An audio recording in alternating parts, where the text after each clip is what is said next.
আন্তনগর ট্রেনের যাত্রা বিরতি দাবিতে রাজশাহীর নন্দনগাছিতে রেলপথ অবরোধ করে বিক্ষোভ। ২.৫ ঘন্টা বন্ধ থাকে চলাচল। কর্মসূচি প্রত্যাহারের ঘোষণা নিয়ে পাল্টাপাল্টি ধাওয়া। ২ যুগ পর আলোর মুখ দেখছে বগুড়া বিজ্ঞান ও প্রযুক্তি বিশ্ববিদ্যালয়। যোগ দিয়েছেন প্রথম উপাচার্য। স্থান চূড়ান্ত না হওয়ায় অস্থায়ী ক্যাম্পাসে কার্যক্রম। এবং সমস্যায় জর্জরিত রাজশাহীর বেসিক শিল্পনগরী। অবকাঠামো, সড়ক ও ড্রেনেজ ব্যবস্থা বেহাল। গ্যাস বিদ্যুৎ সংকটও তীব্র। মুখ ফিরে নিচ্ছেন উদ্যোক্তারা।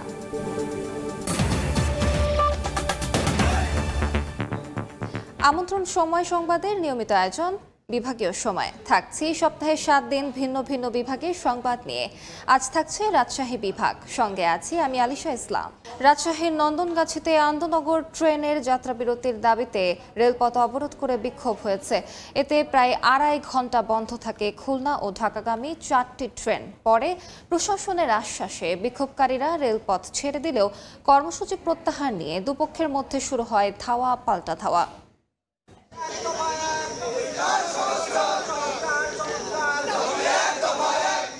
বুধবার সকাল ৬টায় রাজশাহীর চারঘাট উপজেলার নন্দনগাছি রেল স্টেশনের দুপাশে লাল নিশানা দিয়ে রেলপথ অবরোধ করেন স্থানীয়রা। এতে আটকে পড়ে রাজশাহী থেকে খুলনা অভিমুখে ছেড়ে আসা সাগরদাড়ি এবং ঢাকাগামী Madhumati, Banalata, silk city express train. এতে সারা দেশের সঙ্গে রাজশাহীর ট্রেন যোগাযোগ বন্ধ হয়ে যায়। আমাদের দাবি 4টা ট্রেন এক্সপ্রেস ট্রেন আমাদের এখানে থামতে হবে। আজকে যদি আমাদের এখানে লিখিত প্রজ্ঞাপন জারি না করে আমাদের মানববন্ধন অমরণ মানববন্ধন চলবে এখানে।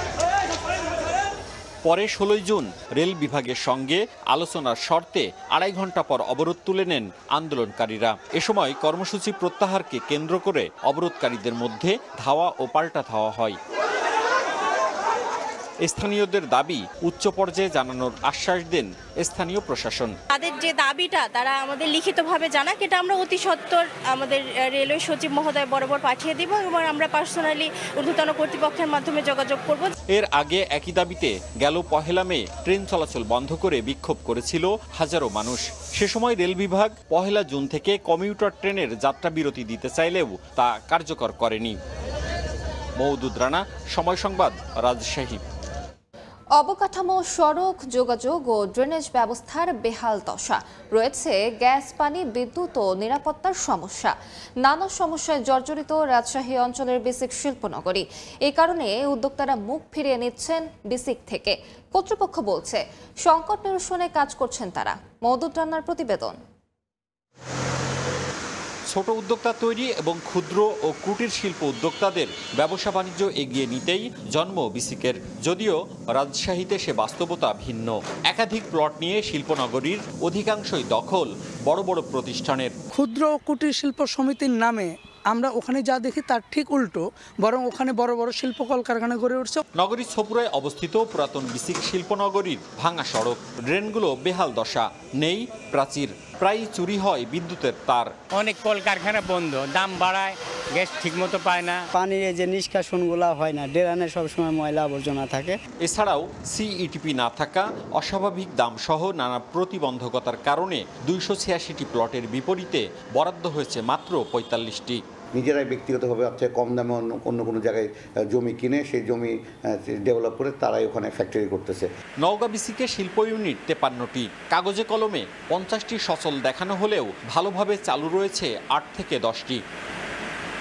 সিরাজগঞ্জ বিসিকের প্রধান সড়কের সংস্কার কাজ বন্ধ থাকায় পণ্য পরিবহনে ভোগান্তির শেষ নেই। বিসিকের কর্মকর্তা বলছেন অবকাঠামো সহ সব রকম সংকট নিরসনে কাজ করছেন তারা। সর্বোপরি উত্তরবঙ্গ সহ দেশের অর্থনীতিতে একটা বড় ইতিবাচক প্রভাব পড়বে বলে আমি বিশ্বাস করি। পর্যায়ক্রমে রাজশাহী বিভাগের উদ্যোক্তাদের সঙ্গে কথা বলে সব সমস্যা সমাধানের আশ্বাস বিসিকের ঊর্ধ্বতনদের। মওদুদ রানা, সময় সংবাদ, রাজশাহী। এদিকে একই অবস্থা নওগাঁ বেসিক শিল্পনগরীরও। সেখানে আছেন রিপোর্টার এমআর রকি। সরাসরি যাচ্ছি তার কাছে। রকি,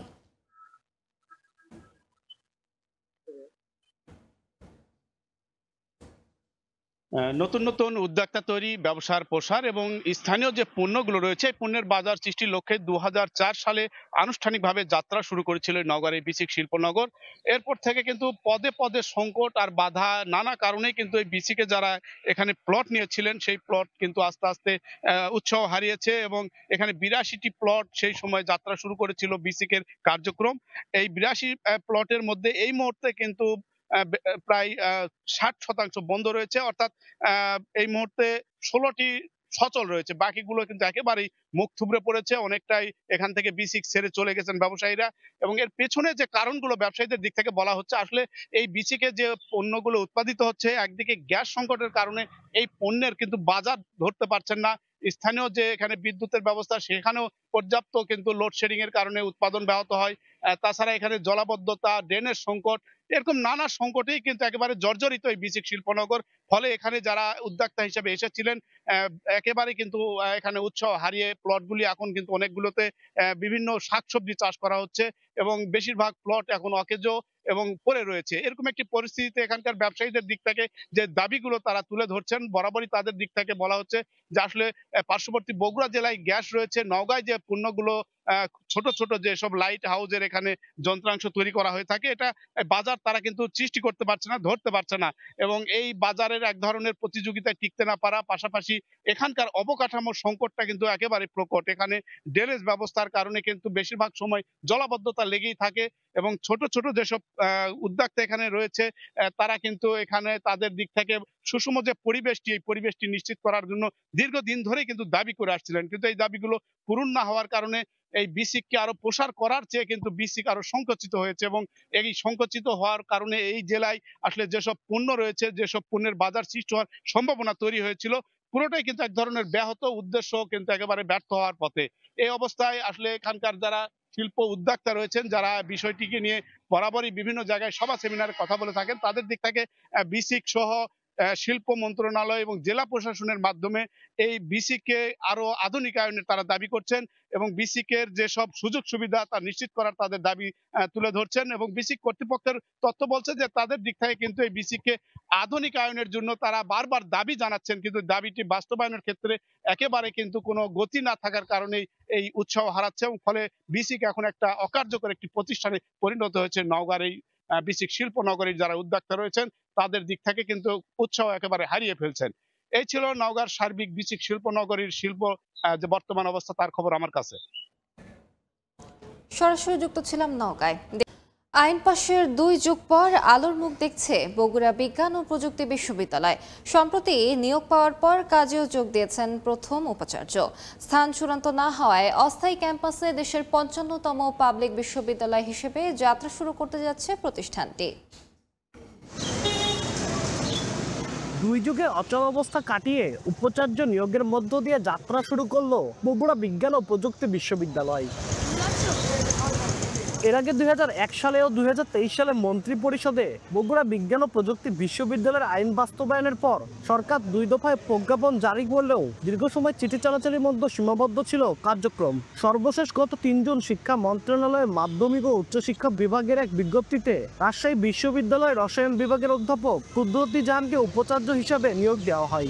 বগুড়ায় যে নতুন করে ভিসি নিয়োগ দেওয়া হলো, তো এটার মাধ্যমে আমরা আশা করছি যে বগুড়ার যে শিক্ষার মানটা এটা উন্নত হবে। বগুড়াতে বিশ্ববিদ্যালয় আবার চালু হয় তো আমরা উচ্চ শিক্ষার জন্য বাইরে আমাদের যেতে হবে না। জেলা প্রশাসন ও বিশ্ববিদ্যালয়ের উপাচার্য বলছেন দ্রুতই অস্থায়ী ক্যাম্পাসে শুরু হবে কার্যক্রম। সামনের দিন আমার মনে হয় খুব বেশি সময় লাগবে না এখানে এই ইউনিভার্সিটিতে ছাত্র ভর্তির বিজ্ঞপ্তি দিতে। 26-27 থেকে আমি আমার আশা যে আমি 8টা সাবজেক্ট নিয়ে আমি একাডেমিক কার্যক্রম শুরু করতে পারবো ইনশাআল্লাহ। বিশ্ববিদ্যালয়টিতে 2026-2027 শিক্ষাবর্ষে পাঠদান কার্যক্রম শুরু হবে। আব্দুল আওয়াল, সময় সংবাদ, বগুড়া। পাবনায় দোকান থেকে ফল কেনার সময় কাভার্ড ভ্যান চাপায় মা মেয়ে সহ নিহত হয়েছেন 3 জন, আহত হয়েছেন 1 জন। সকালে ঈশ্বরদের মুন্নার মোড়ে লিচু বিক্রি করছিলেন আনিসুর রহমান। স্ত্রী সন্তান নিয়ে কুষ্টিয়া থেকে নাটোর যাওয়ার পথে আনিসুরের দোকানের সামনে মোটরসাইকেল থামিয়ে লিচুর দরদাম করছিলেন বিজিবির সাবেক সদস্য মফিজুল ইসলাম।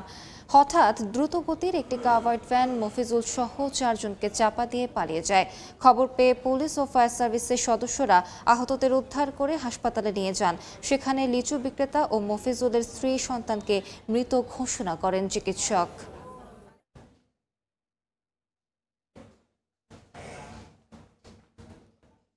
খানাখন্দে ভরা পাবনা শহরের বেশিরভাগ সড়ক। ড্রেনেজ ব্যবস্থা উন্নত না হওয়ায় মাঝারি বৃষ্টিতেই সৃষ্টি হয় জলাবদ্ধতা। চলাচলে দুর্ভোগ সহ প্রায় ঘটে দুর্ঘটনা। জনদুর্ভোগ লাঘবে শিগগিরই সংস্কার শুরু হবে জানিয়েছে পৌর কর্তৃপক্ষ। সড়ক থেকে উঠে গেছে বিটুমিন আর খোয়া, সৃষ্টি হয়েছে অসংখ্য খানাখন্দ। ঝুঁকি নিয়েই চলাচল করছে যানবাহন, প্রায় ঘটছে দুর্ঘটনা। পাবনা শহরের বেশিরভাগ সড়কের এমন বেহাল দশা। একটু বৃষ্টিতে সড়কে জমে যায় পানি, মাঝারি বা ভারী বৃষ্টিতে সৃষ্টি হয় জলাবদ্ধতা। অনুন্নত ড্রেনেজ ব্যবস্থার কারণে পানি জমে থাকে দীর্ঘক্ষণ। বৃষ্টি হইলে কিছু দেখা যায় না, রাস্তা তো ডুবে যায়। ড্রেন দিয়ে যদি পানি বাড়ায় তাহলে খুব সুন্দর হয়, কিন্তু ড্রেনটাই জাম। পাবনা পৌরসভা কি করে বুঝতে পারি না, এনারা দেখে কি দেখে না, এনাদের লোকজন আসলে কোথায়? পৌর কর্তৃপক্ষ বলছে বেশিরভাগ সড়কের সংস্কার প্রয়োজন। এস্টিমেট প্রস্তুত করা হয়েছে, টেন্ডারে চলে যাব, গিয়ে হসপিটাল রোড এবং তার সঙ্গে আনুষঙ্গিক আরও বেশ কিছু রোড আছে যেগুলো আমরা সংস্কারের উদ্যোগ নিয়েছি। পাবনা পৌরসভার তথ্য মতে পৌর এলাকায় রাস্তা রয়েছে 240 কিলোমিটার আর ড্রেন 119 কিলোমিটার। সবুজ মোল্লা, সময় সংবাদ, পাবনা। চলতি মৌসুমে বিরূপ আবহাওয়ার কারণে এবার তুলনামূলক ফলন কম হয়েছে আমের রাজধানী খ্যাত চাঁপাইনবাবগঞ্জে। যে পরিমাণ আম উৎপাদন হয়েছে তাতে খরচ উঠানো নিয়েই শঙ্কায় চাষিরা। তার উপর আমের মন 40 কেজির পরিবর্তে 52 থেকে 54 কেজি নির্ধারণ করছেন আড়তদাররা। প্রশাসনকে বারবার অভিযোগ দিলেও এর সুরাহা মিলছে না বলে অভিযোগ চাষিদের। ভরা মৌসুমে পরিপক্ক আমের সয়লাভ আমের রাজধানী খ্যাত চাঁপাইনবাবগঞ্জের কানসাট, রহমপুর, ভোলাহাট সহ বিভিন্ন হাটগুলো। তবে 40 কেজিতে 1 মণ হলেও এখানে হিসাবটা অন্যরকম। চাষিদের অভিযোগ, আড়তদার ও ব্যবসায়ীরা সিন্ডিকেটে 52 থেকে 54 কেজিতে 1 মণ ধরা হয় আমের। কৃষকরা মণ প্রতি 14 কেজি বেশি দিতে না চাইলে তাদের সঙ্গে অসৎ আচরণ করা হয়। তবে এ নিয়ে ক্যামেরার সামনে কথা বলতে রাজি হননি আড়তদাররা। কেজিতে আম বিক্রি করলে কিনলে সবারই সুবিধা হবে। 45 কেজি দিতে রাজি আছে, কিন্তু আর এক্সেস হলে সেটা আসলে কৃষকের জন্য একটা বোঝা হয়ে যাচ্ছে এবং কৃষকের একটা লস চলে যাচ্ছে। এদিকে প্রতিমণে অতিরিক্ত 12 থেকে 14 কেজি নেওয়া অযৌক্তিক উল্লেখ করে ব্যবস্থা নেওয়ার দায়সারা আশ্বাস কৃষি বিভাগ ও প্রশাসনের। আমি এটাকে ফোর্সলি হয়তো করতে পারি, এটাই দিতে হবে, সেটা আসলে আমাদের পক্ষে করাটা কঠিন। এজন্য আমাদের প্রশাসনের সহযোগিতা লাগবে। বাজারের যে পরিস্থিতি, সেখানে যদি কেউ অসাধুভাবে সিন্ডিকেট করে সে বিষয়ে আমরা ব্যবস্থা নেব। গত কয়েক বছর ধরে চলা এই অনিয়ম যেন দেখার কেউ নেই। বাধ্য হয়ে অন্তত 500 কোটি টাকার আম অতিরিক্ত দিতে হচ্ছে আড়তদারদের কাছে। সময় সংবাদ, চাঁপাইনবাবগঞ্জ। গত কয়েকদিনের টানা বৃষ্টিতে নদ নদীর পানি বৃদ্ধি পাওয়ার প্রভাব পড়েছে চলনবিলে। তলিয়ে গেছে শত শত বিঘা জমির ফসল। কোমর বা গলা পানিতে দাঁড়িয়ে ধান কাটার চেষ্টা নিরুপায় কৃষকের। সিরাজগঞ্জের তারাস, উল্লাপাড়া ও শাহজাদপুরের শত শত হেক্টর জমির ফসল নষ্ট হয়েছে। শ্রমিক সংকটে বেড়েছে ধান কাটার খরচ। ক্ষতিগ্রস্ত নাটোরের সিংড়া ও গুরুদাসপুর উপজেলার বিস্তীর্ণ অঞ্চলের ফসলও চরম লোকসানের মুখে এই অঞ্চলের কৃষক। ক্ষতিগ্রস্ত কৃষকের তালিকা করে প্রণোদনার আশ্বাস কৃষি বিভাগের। বিভাগীয় সময় শীর্ষ সংবাদগুলো জানিয়ে দিচ্ছে আরেকবার। সিরাজগঞ্জে অনির্দিষ্টকালের জন্য রবীন্দ্র কাছারি বাড়িতে সর্বসাধারণের প্রবেশে নিষেধাজ্ঞা। দর্শনার্থী নিরাপত্তা কর্মীর হাতাহাতি জেরে হামলার পর এমন সিদ্ধান্ত কর্তৃপক্ষের। আন্তনগর ট্রেনের যাত্রা বিরতি দাবিতে রাজশাহীর নন্দনগাছিতে রেলপথ অবরোধ করে বিক্ষোভ। 2.5 ঘন্টা বন্ধ থাকে চলাচল। কর্মসূচি প্রত্যাহারের ঘোষণা নিয়ে পাল্টাপাল্টি ধাওয়া। এবং 2 যুগ পর আলোর মুখ দেখছে বগুড়া বিজ্ঞান ও প্রযুক্তি বিশ্ববিদ্যালয়। যোগ দিয়েছেন প্রথম উপাচার্য। স্থান চূড়ান্ত না হওয়ায় অস্থায়ী ক্যাম্পাসে কার্যক্রম।